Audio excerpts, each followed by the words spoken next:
Wow, that's exciting. Bit of soldering action. Welcome to Big Brother's Got to Run. I hope you're very well. It's day 85. It's 7:31. Yeah, Kathy, don't leave me hanging, baby. As always, we have a belter of a show for you. Coming up, we'll be joined by the funniest woman on television, other than Kathy, actress. Oh, who's winning? Actress, writer, and Big Brother fan, Ruth Jones is with us. Opening the door for me. Thank you. Now listen. Next up, forget Shakespeare, whoever he is. Forget J.K. Rowling. We followed our own literary giant on his quest to get his books published. He is here to tell a tale. Jerry is with us. Hello. Jerry. Wonderful. The number 2 from the collection of Jerry default faces there. Plus, following yesterday's rip-roaring success, once again, we'll be spinning the wheel of misfortune. Oh, Mummy, I'm scared. But first up, as always, we want to hear from Yow. Here's how to get in touch. Leon, nail it. 0871 200 1040. Text studio and your comment to 83188 or email us via that Channel 4 website of ours, channel4.com/BBLB. So, Jerry, do that again. Go on. I like this guy. Jerry's here to talk about life after Big Brother and his crusade to become a best-selling author. With this in mind, today's big shout topic could only be Leon. Nail it, my friend. Who will have the most successful career after Big Brother and why? Hot topic with Imogen. Hot topic with Imogen. I like this. This is good stuff. Will, for example, Brian take to the stage and perform Hamlet? There we go, Brian. Stop doing it now, all right? I will come back. It was funny the first time. I know, you're right. It's all right. Good guns. Will Carol become the new face of How Clean Is Your House? Why? Will the twins release Whistle for a Hottie as a single? Email, text us, give me the 2 thumbs up on that one right now. Do you want the latest action from the house? Oh, yeah. You're going to get it, big boy. It's time for Little Brother's Big News.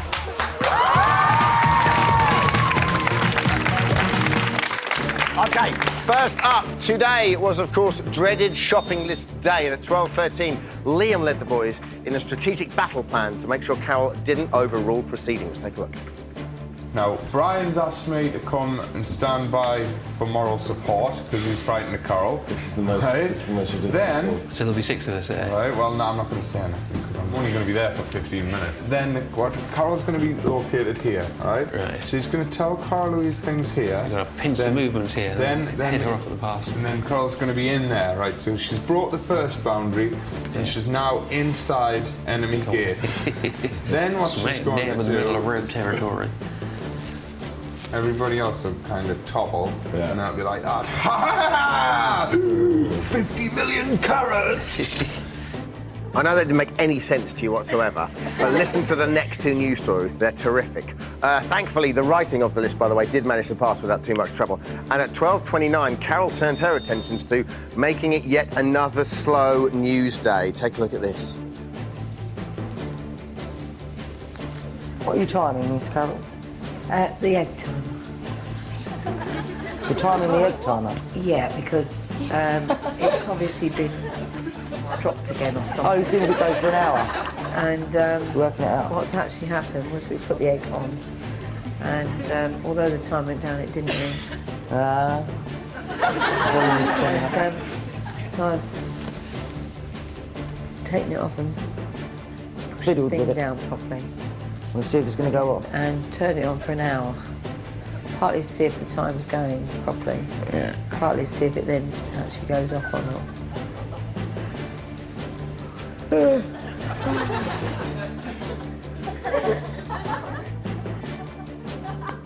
We are sprinting to the end of the series, aren't we? You'll be relieved to know, all right, I know you're about, cut up by that. You'll be relieved to know the egg timer did ring 1 hour later as hoped. Up top, sister.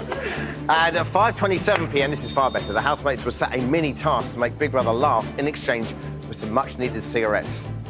You know it's going to be funny when my next word is Brian, don't you? Brian failed and was not amused when he was told he'd get no smokes. Take a look.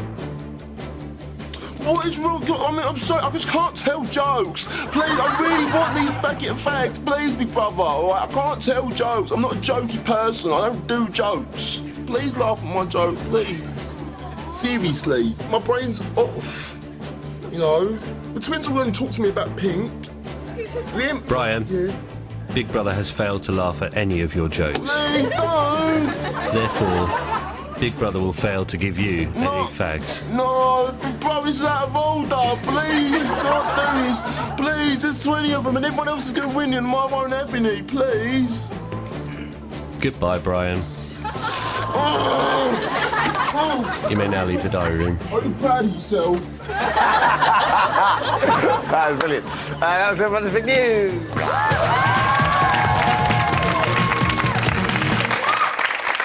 Yeah. Now, our first guest CV reads like the nominations for a Best British Comedy Award. Please welcome star of 99, Saxondale, The Brilliant Gavin and Stacey, and Little Britain. It's Ruth Jones! Hello. Hello, lovely Ruth Jones. How are you? I'm very well. How exciting to have you on. So nice to be here. Have you enjoyed this year? I have so enjoyed it. I haven't watched it for a couple of years, so...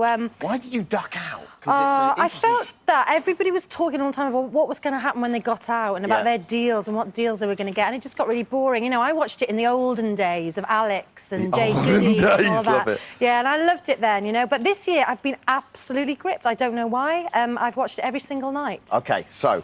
Laura and Shanessa, did they do a good job flying the flag for Wales? Well, I've got to be careful what I say about Shanessa because she lives in Cardiff, which is where I live, and, you know, she might kind of send the boys round and come and get me. But no, she talks like that. She's got a cracking Cardiff accent at the end of the day, all right? She was a good girl. She was a good egg. She didn't mean no harm. She went out too soon, didn't she? She did. I think it would have been interesting to keep her in because I think she had no kind of self-respect in terms of what she would have done. Yeah. You know, her appalling lap dancing. I think we wanted to see more of that sort of thing. I loved her rubbish lap dancing. But can I tell you about Laura, actually? Yeah, go on. Apparently... Well, she was seen in my gym in Cardiff yesterday. Yeah. She's lost lots of weight and she's gone blonde. Ooh, are you sure it was her? Well, I saw this blonde girl walk past and then my husband said to me afterwards, he said, that was Laura from Big Brother. She's had her hair done and she was making a fitness video. Oh, my word. Yeah. Can't wait for the reunion show. Now then, who are you? OK, so it's a double eviction this week. Jonty, Cara Louise, Tracy up. Which two do you want to go? Wasn't asking you. It kind of goes without saying that Cara Louise has to go because she's become so irritating. She's a sweet girl, but she's so... she's like a 10-year-old, that ridiculous, constant joking, which isn't funny. Right. You know, she does everybody's head in. She has to go. Now, Tracy, I want her to go because she's become so bitter and kind of acidic. She's very in and acid. out of happiness, Tracy. Yeah, isn't she? you know, I had a love-hate relationship with her. When she first came in, I thought she was really annoying. She was horrible when she was in the Nikki and Charlie gang. And then she became quite nice when Charlie went. She was one of the boys. She was a lot warmer. She physically looked warmer and gentler and softer. And then she's just become nasty again. I think she's she's gone past her sell-by date. OK, so those two. Now, listen, you're a big fan of Liam, am I right? Oh, yes. OK, I want to get on this in just a second. He's very popular across the UK, especially with the ladies, I would think that's right, guys? Let's see if he really is the perfect man. Take a look at this.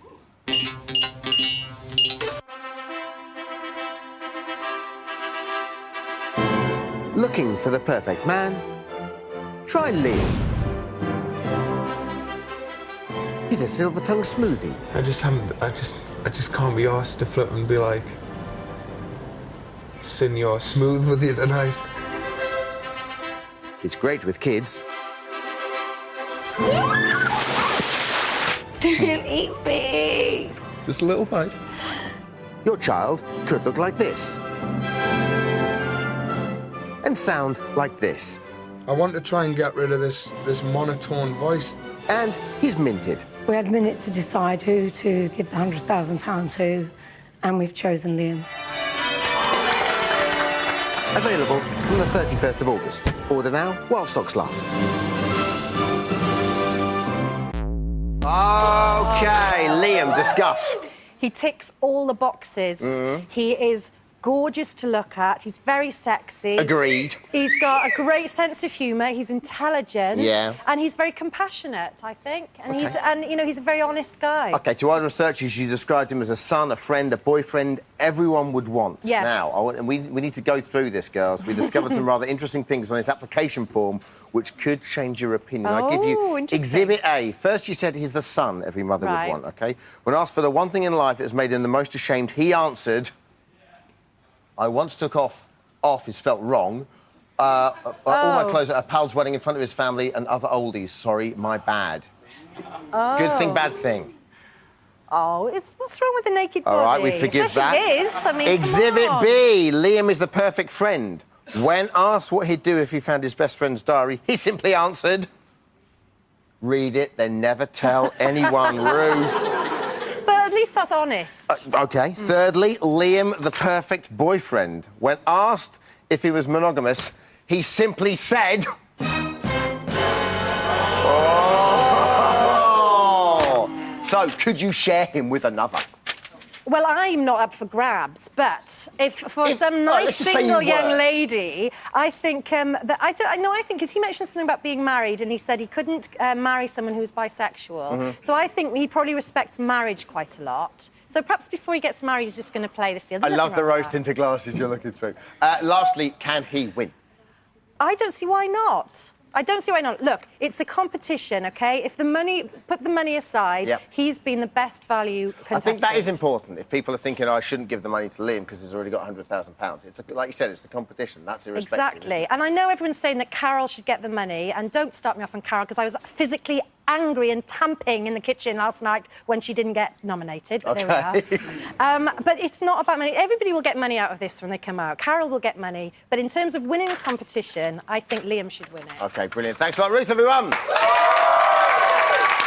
Ruth is with us for a big show. After the break, Jerry's here to read exclusive extracts from his hotly anticipated books. Yes, he is here, plus. Plus, we'll be spinning the wheel of misfortune once again. Where the wheel goes, quite literally, nobody knows. We will see you in 4.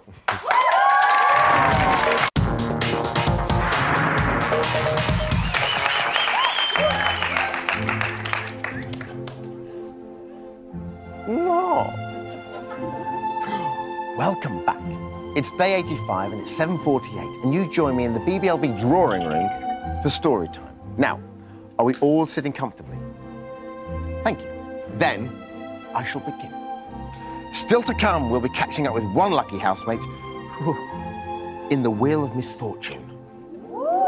Yes. And we'll be taking your calls in Big Shout. Yeah, very good. But first, he often talked about his books in the house. And this week, Jerry finally got to pitch them to some important publishers. We went along to see if the next chapter of Jerry's life would have a happy ending. Today we're gonna try to find a publisher for one of my 2 books. Unfortunately, this publishing house doesn't want to see me if I don't have a literary agent. I found another publishing house, fingers crossed, better success this time. Another one bites the dust. Very exciting news. There's 2 publishers that want to come and meet me in person in Waterstones, and they want to discuss the books. I'm now with Chris and Trevor from Apex Publishing, and they're really interested to hear about my book. Really? The idea is a self-help book for women, how to catch men and to keep them in a relationship. I've got this point system. If he sends you a text message, and you reply immediately, that's -1 point. If you wait for a couple of hours, that's +2 points. You should always keep ahead, +10 points. What are we going to do about this? Yeah. Let's write a book on the topic. So, what are your thoughts about my book? Do you think it could work? I think it could work tremendously well. We'd be delighted to work with you. By the way, I've got another book. The influence of Bronze Age into contemporary sculpture is really fascinating. I don't think so, Jerry, sorry. No, sorry about that, Jerry. Not even 50 copies? Sorry, no. It's been a long day, lots of dead ends, but there is hope. My babies are gonna get published. OK, and it's here with us now. It's Jerry, everyone! OK, Jerry, first things first. Did you seal the deal? No, I haven't sold the deal. We're still looking. I'm looking for a publisher with va-va-voom, pisage. Oh, yeah. So literally agents and publishers keep calling. Literally agents, give him a call. Yeah, now, literary. you've brought along your... Foreigner. I know. You've brought along your first draft of your books. Exclusive. And an exclusive, you've agreed to read us a few extracts, everyone. How about that?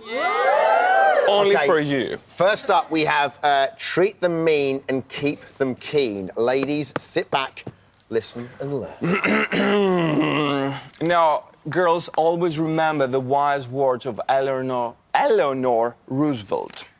She said, a woman is like a tea bag. You never know how strong she is until you put her into hot water. Don't listen to silly women that tell you playing games will lead you nowhere. Because don't tell him he's attractive. Tell him he's 100% your type. He's lucky to be with you. Never ask him, do you love me? Never. Conclusion, follow my advice and impress your friends and arouse the maximum amount of envy from your rivals. Ooh, That's only bits and pieces. I know that, Jack. It's not the whole book. Lots of stuff there. What do we think about that, girls? Is he making sense? Interesting. Now listen, that's just a warm-up to the main event. It's time for the gold, everyone. Ladies and gentlemen, I give you Jerry's selected readings of The Enduring Appeal of Cycladic Figures from Curiosities to Sophisticated Art Objects. Over to you, Jerry. It does exist. I was slaughtered about it in the house. It did exist all along. I will read to you... You go right ahead. Yes. Oh, that's a beautiful one they've chosen. With the discovery of the brilliance of the Mycenaean civilization, archaeologists began to take notice of Greek prehistory, and the actual extent of what we call the Greek Bronze Age started to emerge. It became possible for the first time to hypothesize on the chronological context of Cycladic culture as predating the Mycenaean civilization. Theodore Bent, an Englishman from Yorkshire, an adventurous explorer in the company of his Irish wife, like you, was among the first foreigners who traveled and studied the Cyclades from 1883 to 1884. While the islands were still isolated Thanks, and Jerry. rarely We'll see you visited. later for Big Shout. His So, first treatise Jonty, was an anthropological Cara Louise and study Tracy all under the face a public title, vote. The Cyclades And this week or there will be Life a Among double the eviction. Ancient Greeks. But he also The produced housemates an with the article two most describing votes his leave archaeological on Friday findings. night. Bent soon realized that the Here islands comes had the been the center of the prehistoric culture. To Vic Jonty call 09911 21 22 21. To Vic Cara Louise call 09911 21 22 22. To Vic Tracy call 09911 21 22 11.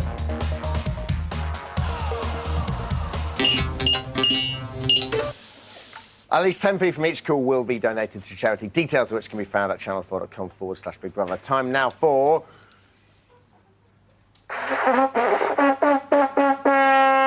Come on the wheel! It's the Wheel of Misfortune!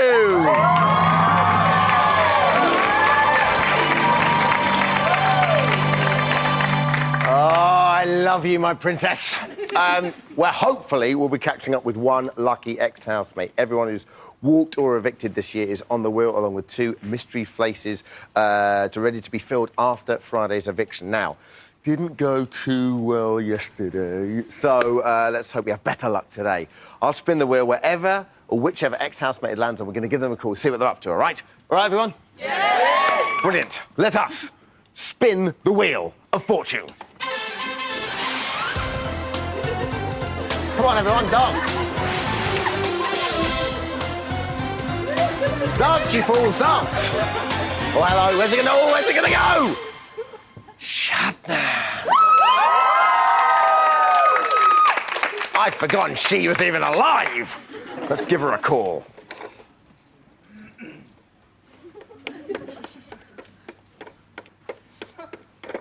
Are you there, Shabnam? Ringing. Which is already an improvement on yesterday.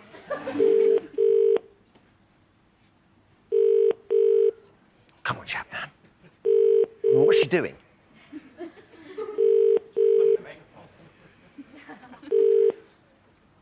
Welcome to the O2 messaging service. The person you are calling is unable to take your call. Please leave your message after the tone. To re-record your message, key hash at any time. Hi, Shabnam. It's Dermot here on BBUK and us with the audience. We're very annoyed you're not here. But we'd like to speak to you. You're not supposed to be twice. I just want to know what you're up to and how you are. All right, so have a good time and see you later on. Bye. We'll be talking to another ex-housemate tomorrow night. Time now, though, for a big shout. Earlier, we asked you who you thought would have the most successful career after Big Brother and why. Ruth and Jerry are back with us. Right, first things first. Quite exciting, because our web fan man today is Josh from Melbourne, all the way in Australia. It's about 4:30 in the morning over there. Hey, Josh, how are you? Good morning. I'm good, Dermot. And Josh, you're about to leave and come over here and be in our audience on Monday. Is that right? That's right. I'm in on Monday. OMG, I'm absolutely loving you. Who do you think will do best when they leave the house, Josh? I think the twins would probably go a fair way because of their wide public appeal and they're quite attractive. And I think twin model shoot would bring him in a lot of money. Can't believe he's been up. It's 4:30 over there. It's dynamic. Listen, Josh, thanks a lot. See you on Monday. OK, thanks. Bye. OK, bye-bye. Just very briefly, who do you think will do best when they get out of the house? Definitely the twins, yeah. And do you think, because they're so lovely and stuff, would you want them to do the mucky stuff or not? Well, no. Oh, no. No, I mean, just the kind of... No, but you know what I mean. My tweenies. Well, exactly. Don't you dare. Well, I don't want them to do anything. Brian, says Angie Walker. There should be a book published entitled The Wisdom of Brian. Would you like that? No. No, okay. John T says Amanda and Livy. We think John T could have the best career on Kiddies' TV show. Dear Lord. Rosemary and Derby, very briefly. What are you saying, Rosemary? Hi, Dermot. It's got to be Brian at a children's entertainer. OK. Brilliant. Thanks a lot. Bye, Rosemary. And that is it for tonight. Thanks to all our guests. We are back tomorrow at 7:30 on E4 with the... Thank you, yes. Thanks to our guests. Sarah Phoenix Knight and Max and Paddy. Patrick McGuinness is with us. Catch up with all the latest from the house. 9 o'clock on Channel 4 and Big Mouth with the Maidley Kids, E4, 10 o'clock. See you tomorrow.